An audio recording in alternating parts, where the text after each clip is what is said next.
배덕교 성도 여러분, 오늘 이 예배는 오늘 정전 관계로 녹음이 안 되었었습니다. 그래서 다시 재녹음을 해서 여러분들께 보내드림을 또한 양해해 주시기 바랍니다. 오늘도 역시 이사야 말씀을 가지고 은혜를 나누고자 합니다.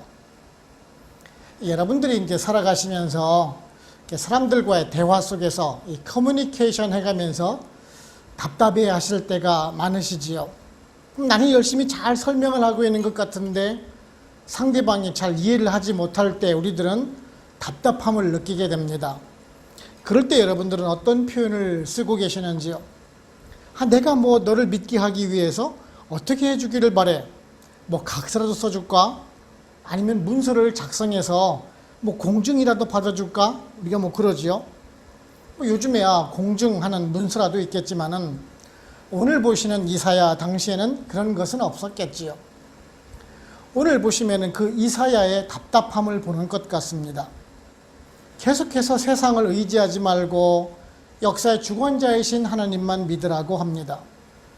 주위에 다른 나라를 의지하지 말고 하나님만 의뢰하면 아람과 북이스라엘 연합군도 능히 막아낼 수 있을 것이다 라고 말씀을 하고 있습니다. 못 믿겠으면은 하나님께 징표를 구하라 라고까지 말을 했습니다. 임마누엘이 하나님께서 함께 해주실 것이고 이런 하나님을 믿지 못하고 만일 아수르를 의지한다라면 오히려 아수르의 침공을 받을 것이다 라고 하나님의 그 예언의 말씀을 전하기도 하였습니다. 그래도 오늘의 하나님의 말씀을 보시게 되면은 아하스와 그 백성들은 믿지를 못하게 되자 아주 큰 서판 동판에 글을 새겨 넣으라 라고 예언을 하고 있습니다. 증인을 2명을 세우고요. 자신의 아들 이름마저도 돌판에 새긴 글자와 동일하게 짓게 하는 것을 보게 됩니다. 마할 살랄 하스바스, 아주 급하게 약탈당한다 라는 뜻을 가지고 있습니다. 지금까지 보지 못한 아주 참혹한 약탈을 아수르를 통해서 이루어질 것이다 라고 말씀을 전하고 있는 것입니다. 그러면서도 한편으로는 이런 약탈을 하는 그 아수르마저도 망하게 하실 것이고 하나님께서는 다윗의 왕조를 지켜주실 것이다 라고 약속하고 있는 것이 오늘의 본문이라고 할 수가 있을 것입니다. 그럼에도 불구하고 끝내 이러한 이사야의 권면을 듣지 않게 된 남유다는 히스기야 때 아수르의 산헤립 왕의 공격을 받게 되고 예루살렘만 함락되지 않고 온 나라가 황폐화하게 됩니다. 역사의 기록은요, 이런 실패를 반복하면서 지나왔던 것을 보게 됩니다. 이런 것은 성경을 통해서 우리들에게 또한 동일하게 경고를 주시고 계십니다. 그래서 성경의 말씀에 귀를 기울이면서 역사의 잘못을 되풀이해서는 안 되는 것입니다. 오늘은 이러한 본문의 내용을 살펴보면서요, 우리들에게 어떤 은혜를 주는지 한번 알아보도록 해보겠습니다. 첫째는요, 하나님의 말씀에 의지할 수 있는, 그런 신뢰할 수 있는 성도가 되어야 한다라는 것입니다. 오늘 말씀 4절을 보시게 되면은요, 이는 이 아이가 내 아빠 내 엄마라 부를 줄 알기 전에 다메섹의 재물과 사마리아의 노략물이 아수르 왕 앞에 옮겨질 것임이라 하시니라 라고 말씀을 하고 있습니다. 우리는 지난주에 아수르를 의지하지 말라라는 그 이사야의 경고를 살펴보았습니다. 아람과 북이스라엘 그 연합군에 맞서기 위해서 그 뒤에 있던 그 아수르에게 은과 금을 바쳤지만은 결국은 그 아수르가 이 남유다를 쳐들어올 것이다 라고 말입니다. 이런 이사야가 전하는 하나님의 말씀은 아하스 왕과 또한 백성들에게는 아무런 소용이 없었던 것 같습니다. 쉽게 말씀드려서 우리가 소규의 경익기라고 하지요. 안 들었다라는 말입니다. 그러자 이사야가 이 하나님의 말씀을 듣고 나서 큰 서판에 통역 문자로 마헬 살랄 하스바스라고 쓰라고 지시를 합니다. 지워지지 않게 말입니다. 큰 서판이라는 것은 아주 커다란 동판을 말씀하고 있는 것입니다. 그곳에 이제 철필로 새기라는 것이죠. 지워지지 않게 말입니다. 그리고 이것을 통역 문자, 즉 모두 다 알아들을 수 있는 말로 적으라 라고 말입니다. 마헬 살랄 하스바사라고 쓰라고 합니다. 이 말은요, 마헬, 서두르다, 민첩하다라는 말입니다. 그리고 살랄, 빼앗다, 약탈하다라는 말입니다. 하쉬는요, 빠르다, 서두르다라는 말이고, 바스는 약탈, 탈취물이라는 뜻을 가지고 있습니다. 즉, 이 빠르게 약탈하다라는 말을 이중으로 지금 표현하고 있는 말입니다. 이사야는 이렇게 새기는 것도 모자라서 신실한 증인 두 사람을 내세우라고 하죠. 제사장으로서 하나님의 말씀을 확실하게 증언하기 위해서 말입니다. 물론 우리가 오늘 말씀하고 있는 게 제사장 우리야는요, 오늘 말씀은 이제 진실하다라고 기록을 하고 있는데요. 사실은 그렇게 진실한 좋은 인물은 아닌 것 같습니다. 열왕기하 16장을 보시면 이 우리야에 대해서 기록하고 있는 모습을 보실 수가 있는데요. 아하스가 그 아수르에게 은과 금을 바치자 아수르가 아람을 공격해서 그 아람 왕 르신을 죽이게 됩니다. 그러자 그 아람의 수도였던 그 다메섹에 아하스가 이제 우리야에게 그 아수르의 우상을 새겨서 제작하도록 명령을 합니다. 즉 아수르가 도와줬기 때문에 거기에 대한 보답을 하겠죠. 한다는 그런 의미입니다. 하나님께 제사를 드리는 그 대제사장 우리야에게 이런 부당한 지시를 내리지만은 우리야는 그 아하스 왕에게 한마디 거절도 못하고 그냥 다른 인물이기도 합니다.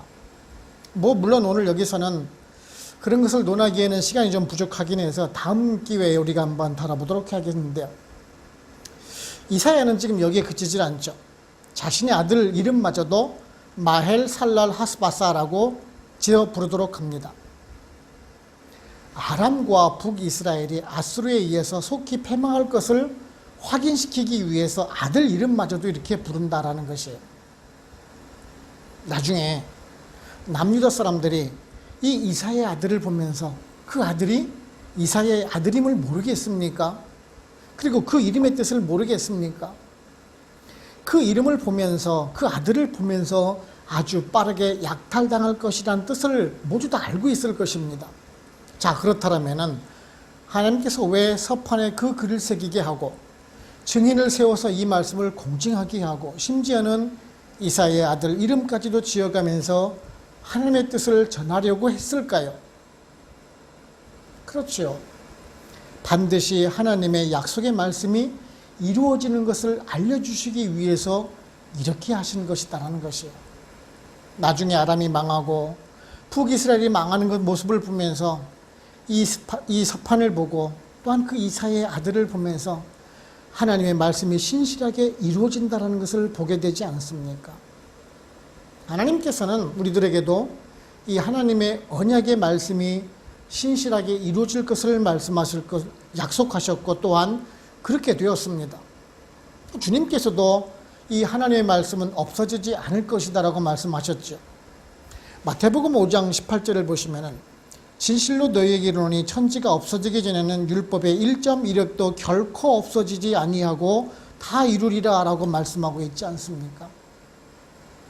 오늘날에도 성경을 통해서 하나님께서는 하나님의 계획과 뜻을 우리들에게 분명하게 말씀해 주고 계십니다. 그래서 우리가 성경을 읽어야 하는 이유이기도 합니다.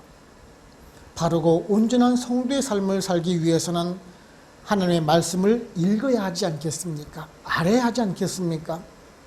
지금 남유다 백성들이 패망한 그 이유가 무엇입니까? 하나님의 말씀을 분별하지 못하고 순종하지 않았기 때문에 망하는 것 아닙니까? 우리가 유다 백성들처럼 실패를 반복하지 않기 위해서는 성경의 말씀에 귀를 기울이고 순종해야 하는 것입니다. 우리도 오늘 말씀을 받으면서 우리들 마음에 정말 그 동판에 새기듯이 하나님의 말씀을 새기는 각오를 가져야 할 것입니다. 그럴 때 이런 불확실한 세상을 살아가면서 두려워하지 않고 담대히 승리하는 인생을 살아갈 수가 있을 것입니다.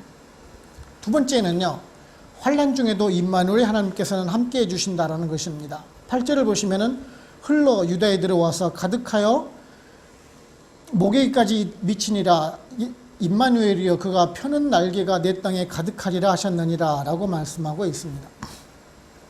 먼저 이제 앞에 있는 6절을 보시면은 천천히 흐르는 실로와 물을 버리고 라는 말씀이 지금 기록되고 있는데요.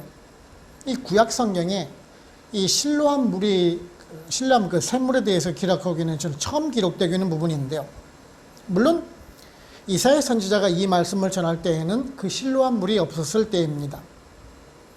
30여 년 뒤에 히스기야 왕 때 만든 우물입니다. 그 사내립의 침공에 대비하기 위해서 이게 샘물 우물을 만든 것이죠. 잠깐 지도를 한번 보실까요?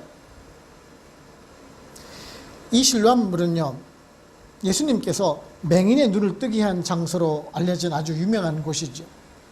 이 예루살렘 성은 산 구릉지대에 있기 때문에 적을 막기는 아주 최적의 장소입니다. 하지만 성 안에 우물이 없기 때문에 오래 방어하기는 힘든 곳입니다. 그래서 히스기야 왕은 그 성문 밖에 있는 그 감람산으로 가기 전에는 그 기온 샘물을 끌어오는 대공사를 진행을 하게 됩니다. 물이 500m의 그 돌을 파서 그 안에 이제 굴을 뚫어서 물을 끌어오게 되죠. 그 길이가 무려 500m나 되지만 그 높이의 편차가 겨우 3m밖에 안 되지 않습니다.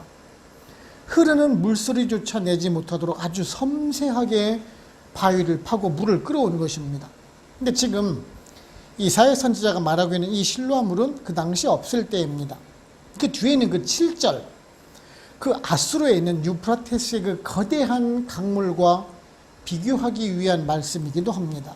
아무튼 지금 이사야 선지자는 그 미래에 건설할 그런 실로암 샘물에 대한 그 미래적인 의미로 예언을 하였을 수도 있고, 또한 아수르의 그 거대한 물줄기처럼 다가오는 세력에 견주어서 보잘것없었던 그 남유다의 현실을 비교하면서 전한 것 같습니다. 그 아수르의 거대한 파도와 같은 물결이 아람과 북이스라엘을 정말 집어삼키고 멸망시키고 다시 남유다를 향해서 다가오는 그러한 거대한 파도의 모습이 연상이 되는 말씀입니다. 사실 아수르는 그 북이스라엘을 공격할 마음을 가지고 있던 상태예요. 아람과 북이스라엘을요. 아수르는 그 나라의 그 팽창 정책으로 말미암아서 호시탐탐 아람과 북이스라엘을 공격하여서 그 세력을 확장시키 그 명분만 찾고 있을 때입니다. 그러다가 남유다가 조공을 바치면서 아람과 북이스라엘을 공격해 달라고 하자 아주 못 이기는 척하고 자신의 욕심을 챙기는 척하면서 지금 공격을 하고 있다는 것이에요. 아람과 북이스라엘 공격하고 싶었던 그 명분을 지금 남유다가 제공을 해준 것입니다. 그리고 이제 그 여세를 몰아서 다시 남유다를 공격하게 되는 것이죠. 남유다 아하스 왕은요, 처음에는 아람이 공격을 당하자 뭐 기뻐했겠죠. 그죠? 자신이 쳐달라고 요청했던 대로 지금 아람을 공격해주고 있으니 말입니다. 그런데 이사야 선지자는 이미 그 아수르의 이러한 야심을 지금 알고 있었고 하나님의 뜻도 알고 있었다라는 말입니다. 그 강성해진 아수르가 다시 남유다를 공격해 올 것을 알고 있었다라는 것이죠. 하나님의 예언의 말씀을 통해서 말입니다. 아수르는요, 아람이나 북이스라엘을 점령하는 것으로 만족하는 나라가 아닙니다. 남유다는 물론이고 더 아래에 있던 그 애굽까지 점령하여서 아주 거대한 대제국을 건설하는 것이 아수르의 본래 목적이었으니까 말입니다. 실제적으로 주전 701년에 아수르의 왕 사네립은 18만 5천의 대군을 이끌고 유다를 침공하게 됩니다. 정말 예루살렘만 빼고 온 나라가 정말 초토화가 됩니다. 이런 모습은 마치 정말 늑대 한 마리를 잡겠다고 해서 호랑이를 한 마리를 부른 것과 마찬가지라는 것이에요. 나중에 상황이 어떻게 전개가 됩니까? 열왕기하 19장을 보시게 되면은 그 이사야의 그 충고를 들은 히스기야 왕이 회개를 합니다. 그리고 하나님의 은혜로 18만 5천의 아수르 군사가 전멸을 당하게 됩니다. 사네립은 니느웨로 도망을 가게 되고 거기서 반란이 일어나죠. 즉 쿠데타가 일어나서 죽게 됩니다. 이런 아주 황폐하던 가운데에서도 하나님의 은혜는 펼쳐진다는 것이, 거대한 독수리가 날개를 펴서 온 세상을 굽어보듯이 임마누엘의 하나님, 함께 하시는 하나님께서 유다 백성들을 구원해 주신다라는 말씀입니다. 극한 위기에서도 하나님의 사람을 구원해 주신다라는 말씀입니다. 이 얼마나 감사한 일입니까? 우리를 환난 가운데 우리와 함께 하시는 임마누엘 하나님께서 함께 하시며 우리를 구원하실 것이라는 이 말씀이 얼마나 위로가 되는 말씀입니까? 시편 23편 4절에서도 이렇게 말씀해 주고 계시지 않습니까? 내가 사망의 음침한 골짜기로 다닐지라도 해를 두려워하지 않을 것은 주께서 나와 함께 하심이라. 주의 지팡이와 막대기가 나를 안위하시나이다 라고 말합니다. 그렇습니다. 하나님께서는 어떤 상황 속에서도 우리 성도님들, 하나님의 백성들을 돌보아 주신다라는 것입니다. 우리가 잘못했을 때에는 징계를 통해서 심판을 하시지만은 영원한 멸망에 이르게 하시지는 않는다라는 말씀입니다. 이러한 소망을 가지시고 더욱더 성결하게 구원을 베푸시는 주님만을 바라보시면서 살아가실 수 있는 우리 모두가 되기를 원하는 것입니다. 세 번째는요, 하나님은 순종하는 자에게는 피난처이시나 불순종하는 자에게는 걸림돌이 된다는 것입니다. 오늘 말씀 14절을 보시면은 그가 성소가 되시리라. 그러나 이스라엘의 두 집에는 걸림돌과 걸려 넘어지는 반석이 되실 것이며 예루살렘 주민에게는 함정과 올무가 되시리니라고 말씀하고 있습니다. 이제 그 9절부터 13절까지는 아주 이사야의 그 비통한 심정으로 말씀을 전하는 것을 보실 수가 있습니다. 남유다 백성들이 아주 완악함으로 인해서 하나님의 말씀을 듣지 않을 것이다라고 말합니다. 서판에 새겨도 안 믿을 것이고 증인이 있어도 자신의 아들 이름을 보아도 결국은 믿지 못할 것이다 라는 말씀입니다. 그 아수르가 우리를 도와주면 도와주었지 왜 우리를 침공할 것이냐. 하나님께서 전해주시는 그 이사의 말을 믿지 못하겠다는 말입니다. 우리가 아수르에게 은과 금을 주었는데 설마 그 나라가 우리를 배신하겠냐라는 말입니다. 그런 유다 아하스 왕과 백성들에게 이사야 선지자는 지금 아주 비통한 마음으로 말씀을 전하고 있습니다. 너희들이 아무리 소리를 질러보아도, 허리를 동여보아도, 허리에 띠를 띄어보아도, 너희들의 계획을 해봐도 아무런 소용이 없다라는 것이에요. 아무리 아니라고 이야기를 해도 아수르는 결국 우리나라를, 남유다를 침공하고 말 것이다라는 말씀이에요. 이사야가 전한 이 하나님의 말씀이 당시 그들에게는 아무 소용이 없다라는 말씀입니다. 아람과 북이스라엘에 맞서서 아수르가 그들을 침략할 것은 알겠는데 그 아수르가 다시 남유다를 공격해오고 그 아수르가 결국은 망하게 될 것이다라는 이 예언을 믿는 사람이 없었다라는 말씀이에요. 그들이 생각하는 당시의 상황 속에서 이해가 되지 않았을 것이 분명합니다. 근데 어찌 됩니까? 결국 그 남유다 중에서 예루살렘 하나만 남겨두고 정복 다 하다가 그 하나만 남겨두지 못하고 결국에는 하나님께서 은혜 주심으로 말미암아 하나님의 섭리하심으로 말미암아 군사를 모두 잃게 되지 않습니까? 아주 패망하고 도망가서 결국은 반역으로 죽게 되고 이로 인해서 결국 바벨론에게 멸망당하는 그 현실을 우리는 역사를 통해서 알고 있지 않습니까? 우리들은요, 지금 당장 그 눈앞에 있는 현실만 보려고 합니다. 현실적으로 생각해 본다라고 하죠. 지금 당장 눈앞에 벌어지는 현상이 모든 것을 다 말해준다라고 생각하기가 쉽습니다. 물론 우리가 앞날을 내다볼 수 있는 능력은 없습니다. 그래서 암울한 상황을, 비참한 상황을 만날 때, 암울한 상황을 부딪혔을 때 그 당시에 바로 앞에 있는 상황만 보고 판단하기가 쉽습니다. 하지만 이런 것들이 악인들이 행하는 방법이 아닌가. 믿지 않는 사람들은요, 세상에서 힘이 되는 것을 찾아서 의지하려고 합니다. 하지만 그럴 때 우리 성도는 성경, 하나님의 말씀을 믿어야 한다라는 말씀입니다. 지금 전하고 있는 이사야 선지자의 예언은요, 남유다 아하스 왕과 백성들에게는 걸림돌이 될 뿐이라는 것이에요. 이 하나님의 말씀이 결국은 자신들에게 함정과 올무가 된다라는 말씀이죠. 하지만 하나님의 말씀을 믿는 자들에게는 성소, 곧 거룩한 피신 장소가 되어준다라는 말씀을 하고 있는 것이죠. 여기서 말하는 하나님을 믿고 의지하는 사람은 물론 이사야의 말을 듣고 따르는 사람들이겠죠.